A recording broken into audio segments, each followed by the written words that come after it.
Não quer saber de férias, não para de trabalhar um segundo. Oh, o drone não para, menino. Agora, essa época do ano é maravilhosa. É bom, né? Agora que a gente gosta. Aí é que esquenta. E ontem, como o Clóvis já adiantou, teve o Jogo das Estrelas lá do Galinho de Quintino, Zico. Chuva de gols, grandes craques presentes no futebol mundial, muitos argentinos, né? A gente vai ver a matéria do Hugo Romariz e na volta você vai ver o que o eterno camisa 10 da Gávea falou sobre o Gabigol. Essa foi boa. Segura aí que daqui a pouco a gente vai mostrar o que o Zico, eterno camisa 10 da Gávea, falou do atual camisa 10. Será que ele malhou, detonou o Gabigol, deu força, deu moral? Daqui a pouco a gente vai ver. Vamos conferir como foi o jogo no VT, na matéria do meu amigo Hugo. Roda aí. O clima era de festa no Jogo das Estrelas de 2023. Antes mesmo da bola rolar, a bateria do Salgueiro deu um show e chamou a torcida rubro-negra. Com a bola rolando, algumas estreias. Palermo, maior artilheiro da história do Boca Juniors, abriu o placar para o time branco. Na sequência, foi a vez do artilheiro Adriano Imperador marcar o seu e empatar para o time vermelho. O time do Galinho, então, viu o Gilberto sofrer pênalti e o próprio Zico bateu e virou a partida, para delírio da torcida. Pet chutou uma vez para fora, mas na sequência ampliou a vantagem para o time vermelho. Entretanto, o Palermo veio para o jogo para mostrar o porquê é artilheiro do Boca com 304 gols marcados. O argentino diminuiu o placar para o time branco e também conseguiu o hat-trick e empatou a partida. Já no último lance do primeiro tempo, Pet fez mais um gol e recolocou o time vermelho na frente do placar, 4-3. Logo no primeiro lance da segunda etapa, Juan, ídolo do Flamengo, ampliou o placar. Alex também deixou o dele em um verdadeiro golaço para a equipe vermelha. Sávio foi mais um ídolo do Flamengo a marcar. E não perca as contas, 7-3 para o time vermelho. Zico fez mais um na partida para delírio absoluto da torcida. E na sequência o Galinho foi substituído e ovacionado.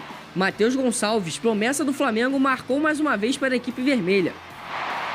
Davidson chegou a descontar para a equipe branca, mas o Felipe, neto do Zico, fechou o placar em 10-4 para o time do Galinho.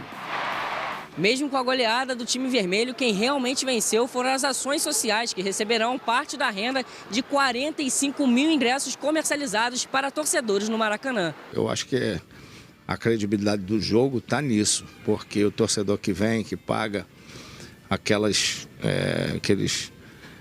pessoas que às vezes compram e nem vêm aqui só para ajudar, ele sabe o destino de onde vai esse dinheiro. O mais importante de tudo, né, dessa festa é a arrecadação e sempre para a instituição. Então, o que vale no final é isso tudo e ajudar e colaborar como a gente pode. Essa foi a principal mensagem do evento.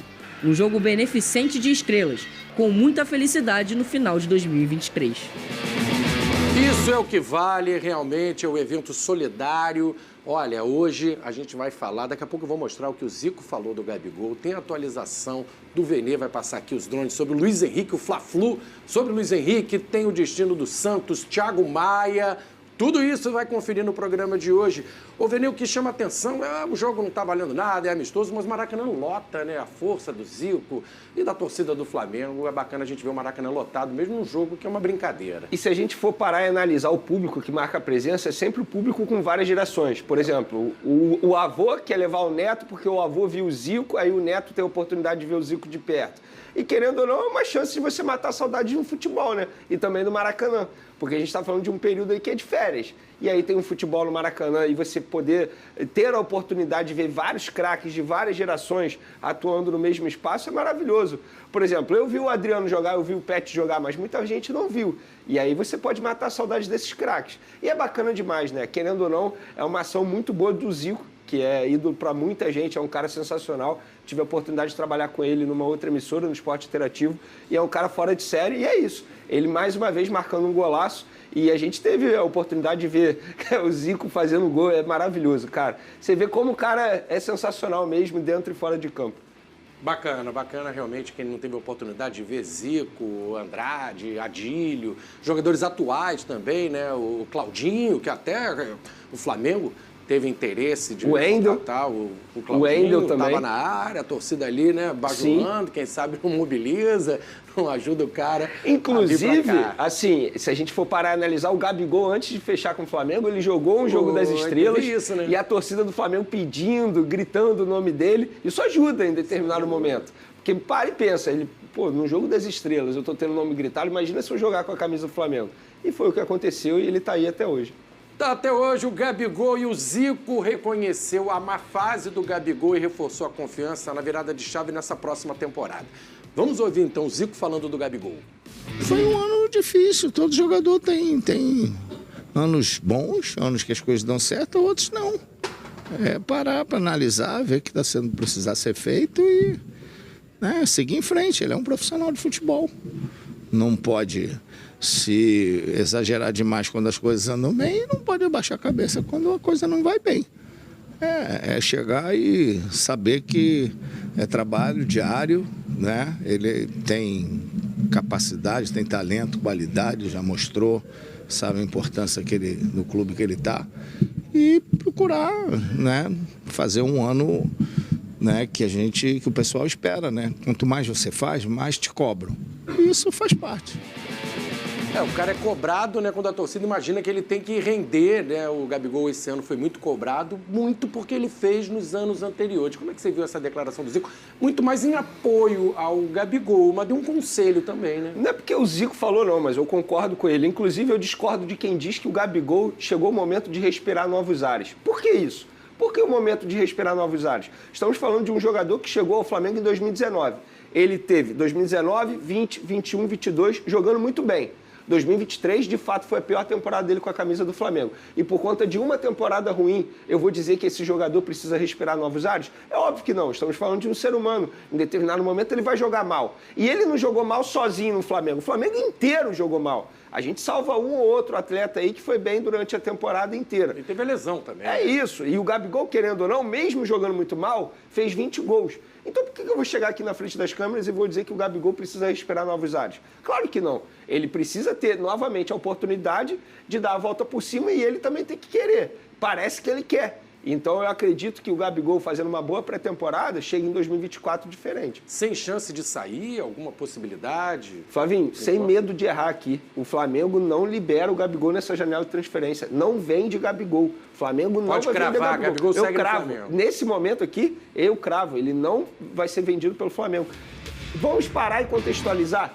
Por que eu estou falando isso? Primeiro, ano eleitoral. O Landim jamais vai ficar conhecido, não quer ficar conhecido como o presidente que vendeu um dos maiores ídolos da história do Flamengo. Segundo, o Gabigol não pensa em sair agora. Ele quer, inclusive, a renovação de contrato. Terceiro, o Tite conta com ele, embora hoje ele seja considerado reserva. Então, eu falo, sem medo de errar, ele tem contrato até dezembro e ele não será vendido pelo Flamengo. Ele pode chegar lá na mesa e bater na mesa e dizer eu quero ir embora do Flamengo. O Flamengo vai virar para ele, beleza, você quer ir embora? Então fala para o clube que quer te contratar pagar multa rescisória ou pagar muito alto.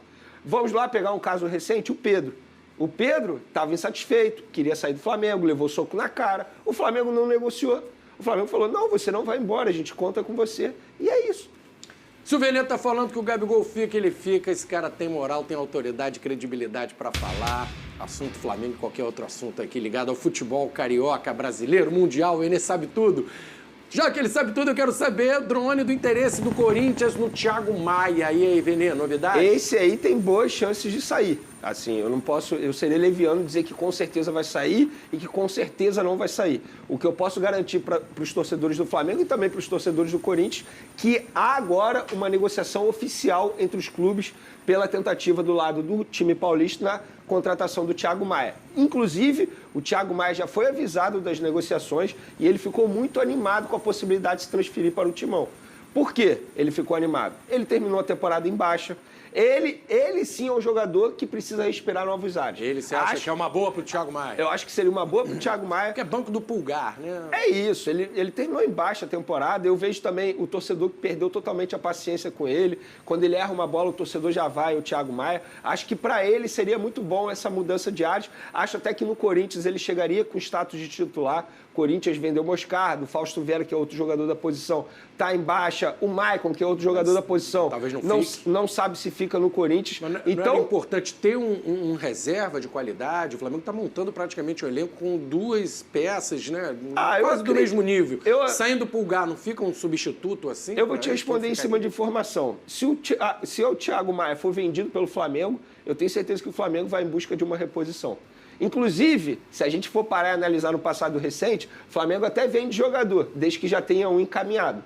Exemplo, veio aqui rapidamente a cabeça. Michael, quando foi vendido, já tinha o Marinho encaminhado. O Pablo Mari, quando foi vendido, já tinha o Léo Pereira encaminhado. Então, acredito que o Flamengo faça o mesmo. Inclusive, pode até tentar o Fausto Vera, que está lá no Corinthians embaixo, que, para mim, é um bom jogador. Mas, nesse momento, a negociação, pelo que me relataram no Flamengo, é Corinthians tentando comprar Thiago Maia junto ao Flamengo. Por enquanto, nenhum indício de alguém que o Flamengo possa procurar para suprir a ausência do Thiago Maia. Eu estaria mentindo se eu falasse isso, com certeza, entendeu? Mas, fato é que existe essa negociação, o Thiago Maia está animado com a possibilidade e tem grandes chances de acontecer. Grandes chances. Atualizar aqui a situação do Santos. O Fortaleza tem interesse no Santos, o goleiro do Flamengo, que acabou virando a 3ª opção, né? Ele chegou, virou titular, aí foi barrado, Matheus Cunha assumiu a posição, chegou o Rossi, o Santos virou o 3º. Como é que está essa situação, velho? Pois é, ele terminou a temporada como 3ª opção, um jogador que chegou para ser titular, custando alto, inclusive. Cotado, a gente tem que recordar isso. Lembra? Exatamente, ele custou aí cerca de 15 milhões de reais para o Flamengo tirar esse jogador do Atlético Paranaense. Terminou embaixo e o Fortaleza, que precisa de um goleiro, entrou em contato com o Flamengo, também com os representantes do atleta, demonstrando interesse. A questão é, os representantes do atleta viraram e falaram para o Flamengo, olha só, empréstimo esquece. Se for para emprestar, a gente prefere ficar aqui no Flamengo. Só venda definitiva. Mas aí o Fortaleza vai ter dinheiro para comprar o jogador junto ao Flamengo? Essa é outra questão. Eu, particularmente, aí a minha opinião, eu não venderia ou não emprestaria o Santos. Para mim, seria o reserva imediato do Rossi ou até mesmo brigar por uma titularidade no gol do Flamengo. Porque estamos falando de um jogador que foi convocado para a seleção brasileira quando era o Tite. Quem me garante que ele não pode dar a volta por cima? O Pulgar é um bom exemplo. O Pulgar deu a volta por cima, foi muito criticado. O Santos foi bem em 2022. Foi bem em 2022 e em 2023 ele caiu muito de produção, bem verdade. Perdeu status, perdeu vaga ali para o Matheus Cunha, mas estamos falando de uma temporada do Flamengo que foi melancólica. Inclusive, quem deixou ele no status ali de 3º goleiro foi o próprio Sampaoli, que tomou muitas decisões. Você vê ele acima do Matheus Cunha? Eu vejo. Se fosse para negociar um goleiro, eu negociaria o Matheus Cunha, não o Santos. O Matheus Cunha é mais jovem, né? De repente também ainda pode. É isso. Se é para negociar um goleiro. Mas hoje o Santos. Isso é a minha opinião. Eu botaria o Santos como reserva imediato ou até mesmo brigando pela titularidade com o Rossi. Olha, a gente vai mudar o assunto agora, vai falar do Vasco, mas atenção, torcedor do Flamengo, tem mais do rubro-negro aqui. O Vene vai atualizar esse Fla-Flu pelo Luiz Henrique. Luiz Henrique, ex-jogador do Fluminense, está no Betis. Flamengo e Fluminense estão disputando por empréstimo, ou venda, ou compra, enfim, o Vene vai passar pra gente aqui novidades sobre esse Fla-Flu do Luiz Henrique, uma polêmica envolvendo também o Arrascaeta, a gente vai mostrar pra vocês aqui no programa. Olha, como o... Tem muito torcedor do Grêmio. Disputa a vaga com o Tiquinho. Talvez sim, poderia jogar juntos, mas tem muito torcedor do Grêmio, por exemplo, pediu o Cavani no lugar do Suárez. Eu acho que chamaria a atenção, assim, da mídia. Seria uma contratação midiática. Foi algo que me veio à cabeça aqui, porque essa pergunta me pegou de surpresa. Eu não vou dar muita moleza pra você, não, Vene. Olha, agora o Vene vai contar pra gente como é que tá a novela Luiz Henrique. Galera, tá rolando um Fla-Flu nos bastidores, tá pegando fogo. Todo mundo querendo Luiz Henrique, o Fluminense tinha acenado já há um tempo com essa possibilidade dele voltar por empréstimo, o Flamengo entrou na jogada, o Flamengo tem mais grana, o Flamengo tem mais elenco, mas o Vene acredita que no Flamengo Luiz Henrique teria mais chance. Novidades nesse Fla-Flu, nessa novela aí, Vene. Antes dessa opinião polêmica, que muita gente considera polêmica, que no Flamengo ele teria mais chance de jogar, vamos trazer as informações. Antes de mais nada, o diretor do Betis me confirmou que, de fato, Flamengo e Fluminense... Falou com o diretor do Betis? Falei com o diretor, Ramon Platz. Drone internacional, meu amigo. Ramon Platz, é isso. Alô, espanhol. É isso, a gente vai botando no Google Tradutor, é isso, não tem jeito, tecnologia ajuda. E ele confirmou que, de fato, Flamengo e Fluminense procuraram o Betis e fizeram proposta por empréstimo. Mas ele também disse que a ideia é vender o Luiz Henrique, a prioridade é vender o Luiz Henrique. E outros clubes da Europa podem aparecer, o Betis não está com nenhuma pressa para resolver essa situação agora. Mas sobre o Fla-Flu, a ideia é o seguinte, O Luiz Henrique, ele tem mais de um empresário. Tem um empresário que prefere que ele vá para o Flamengo, acreditando no projeto de carreira, e o outro empresário, no lado emocional, prefere que ele vá para o Fluminense. Então, assim, existe de fato esse Fla-Flu e o Flamengo... Tem um em cada orelha aqui, né? É isso, Flamengo exatamente. E o Fluminense, os e o dois Flamengo, caras que cuidam da carreira dele. Para ele chegar ao clube assim, que no caso é o Real Betis, ele já tinha um ok aqui do lado do jogador. Porque o Flamengo não ia abrir negociação com o Real Betis sem ter o ok do jogador. Não é o perfil. Não né? é o perfil, é a estratégia do Flamengo. Lá, né? Exatamente, é a estratégia do Flamengo. Então o Luiz Henrique sinalizou, você acredita que o Luiz Henrique sinalizou para o Flamengo um ok? Os empresários, com certeza. Os empresários, com certeza. Ou pelo menos esse empresário que prefere que ele vá para o Flamengo. Entendi. Então, assim, de fato existe um Fla-Flu e foi o que eu falei ontem. Um membro da diretoria do Flamengo falou, posso até não levar o Luiz Henrique, mas eu vou fazer os Carcel Furducinho ali nos bastidores, a gente está mexendo com a cabeça dele. E aí também no lado do Fluminense tem o Fred, que mantém contato com ele, entendeu? Conversa com ele. Né? Lado emocional. Tentando convencer o cara a voltar para cá. Se a gente for parar e analisar financeiramente falando, eu acho que o Flamengo leva melhor, sem sombra de dúvida. Poder, né? E aí, é isso. Financeiro, né? Financeiro. E está disposto, está agressivo no mercado. Mas por enquanto não fez valores de compra, sabe, nada. De oferta de compra, nada. Luiz Henrique. Eu sei que é proposta de empréstimo com opção de compra ao término do contrato, que é uma estratégia que a diretoria do Flamengo adota mesmo. A questão é o seguinte, é ver quem vai convencer o Betis.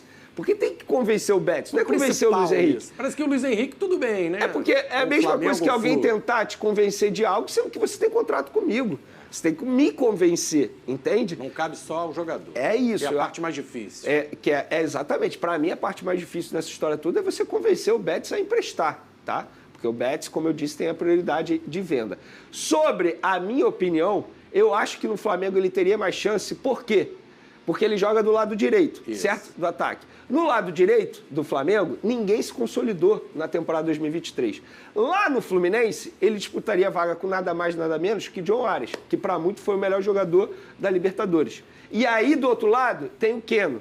E aí, na reserva, tem o John Kennedy, que querendo ou não está em alta. Então, quem me garante que lá no Fluminense ele iria jogar mais? Eu acho que no Flamengo ele teria mais chance de ser titular no lado direito. Porque é uma posição que ninguém se consolidou. A gente viu o Bruno Henrique jogando pelo lado direito, algo que isso pouco aconteceu na carreira do Bruno Henrique, porque o Luiz Araújo não deu conta do recado na visão do técnico Tite. Então, na minha opinião, ele teria mais chance no lado direito do Flamengo do que lá no lado direito do Fluminense. Será, gente? Você concorda? É isso. Cara, ele vai brigar com o John Arias. O John Arias está consolidado. Ah, ele vai brigar com o Keno. O Keno também está consolidado. A não ser que o Fernando Diniz enxergue no Luiz Henrique como um jogador titular absoluto, o que eu acho pouco provável. Eu vou concordar em partes contigo, né? Porque o Arias, ele é um titular absoluto, é um cara ídolo da torcida e realmente a concorrência com o Arias é muito difícil. Mas o Diniz pode jogar o Arias ali para a esquerda, como ele faz em alguns momentos durante o jogo, ele inverte, joga o Arias na esquerda, sobraria para o Keno, que também fez uma ótima temporada, foi decisivo na Libertadores com 2 passes. Também é complicado achar um lugar para o Luiz Henrique. Agora no Flamengo é a quantidade que chama a atenção para jogar ali do lado direito, que é o Luiz Araújo, o Bruno Henrique, o Gabigol cai por ali, De La Cruz chegando para cair por ali, mas no fim da temporada ninguém estava firme. Tava Luiz Henrique...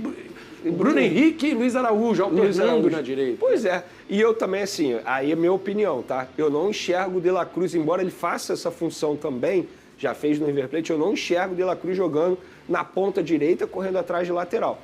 Eu acho que com o De La Cruz o Tite pode até mudar um pouco o esquema tático, ele fazendo mais o meio ali junto com a Arrascaeta, mas eu não consigo ver ele botando o De La Cruz sempre ali na ponta direita, não. Olha...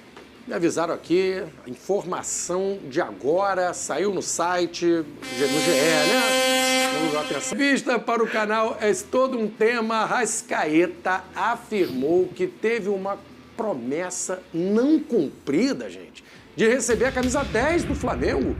Foi isso? Vamos ver. Me dijeron que me iban a dar la 10. Obviamente me gusta mucho ese número y si tenía posibilidad, lógicamente que quería. Claro.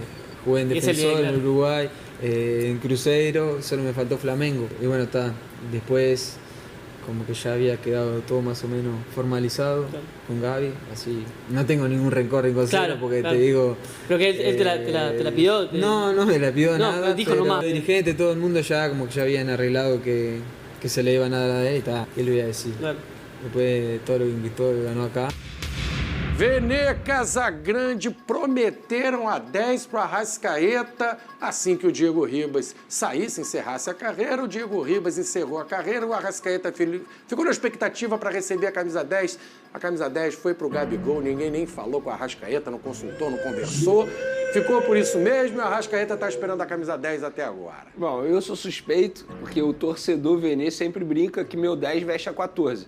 Porque eu acho que o Arrascaeta deveria sim usar a camisa 10. Mas ele é um 10 clássico. É isso. Para mim, ele é o 10 do Flamengo, embora vista 14. Mas não aconteceu. Uma pena terem cumprido, terem prometido e não terem cumprido. Mas ainda bem que o Arrascaeta levou super de boa, tá? Vamos deixar claro Deixou aqui, claro ele isso, falou, sem mágoa. sem ressentimento. Sem ressentimento. Sem ressentimento. Não ficou revoltado com a diretoria do Flamengo. Bem com o Gabigol, né? Ele é muito amigo. Inclusive, nessa entrevista, eu acompanhei essa entrevista. Cara, o que ele falou do Gabigol, assim, foi muito bonito, porque você pôde ver que, de fato, é algo muito sincero. Não é porque tá na frente das câmeras, não. A amizade e tal. Inclusive, assim, o Gabigol sempre deixa isso muito claro, né? Então, inclusive, acho que até o Gabigol poderia agradecer muito ao Arrascaeta, porque se o Gabigol já fez muitos gols com a camisa do Flamengo, é graças ao meio uruguai, porque ele acha o Gabigol ali em alguns momentos que ninguém acharia. Mas é isso, sem ressentimento, mas é uma pena. Eu espero um dia ver o Arrascaeta vestindo a 10, porque eu acho que ele merece. Porque existe, né, essa história, a 10 é diferente, e de fato deve ser diferente você vestir a 10 que o Zico vestiu. Ainda mais no Flamengo, né? Tem toda aquela mística da camisa 10. O Gabigol, ele chegou junto com a Arrascaeta praticamente foi no junto, Flamengo. A amizade foi no mesmo, praticamente assim, no mesmo dia. Eu lembro como se fosse hoje, ele chegando ao hotel lá em janeiro de 2019, um hotel aqui na Barra da Tijuca, os dois tirando fotos juntos. Foi praticamente ali junto mesmo.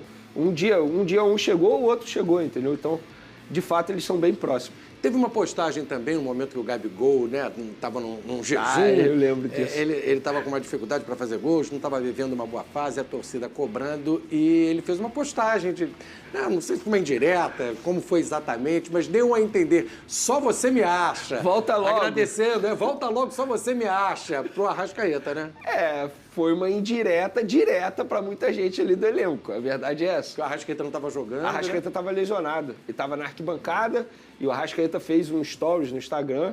Aí ele repostou falando isso. Volta logo, você é o único que me acha em campo. Na época isso gerou uma repercussão muito grande. Muita gente não gostou. Mas passou, isso aí é passado. E o De La Cruz chegando, será que vai pleitear essa camisa 10 também? Já sabe o número do De La Não Cruz? sei o número. Ele chega agora, acho que vai ter que esperar um pouquinho, vai ter atrás da fila. Eu tô curioso. Eu fico o tempo todo perguntando pra uma pessoa do Flamengo qual número ele vai vestir, porque eu quero comprar logo, tá? Sou sincero. E botar o número. Mas, por exemplo, se o Thiago Maia de fato sair, de repente o Gerson pode herdar a 8 e aí o De La Cruz pega a 20 do Gerson. Pode acontecer isso, entendeu? Mas eu confesso que eu ainda não sei o número que ele vai usar, não. Qual que você queria pro De La Cruz, pra você comprar aquela camisa do Mengão com o nome do De La Cruz? E aí? Eu gosto do 23, sabia? Do 23? Tem algum motivo especial? Por causa do Beckham. Ele é bonitão, né? Eu tô levando em consideração que vários números já estão sendo utilizados. A 10 já é do Gabigol. Tá certo. A 8 tá com o Thiago Maia, pode passar pro Gerson. Aí sobra 20. Mas se eu for dar 20, eu daria 23 pro De La Cruz. Enfim, você me perguntou, eu respondi. Tá certo. Fã do Beckham. Beckham jogava muita bola. Muita bola. Vamos seguir aqui, né, Paquito? Falar do Galo, que anunciou a contratação do Gustavo Scarpa. Será que o time mineiro vem forte para o ano que vem? Contratou um cara que saiu daqui como craque do Campeonato Brasileiro do ano passado, né? Tem um anúncio aí do Scarpa. Vamos ver?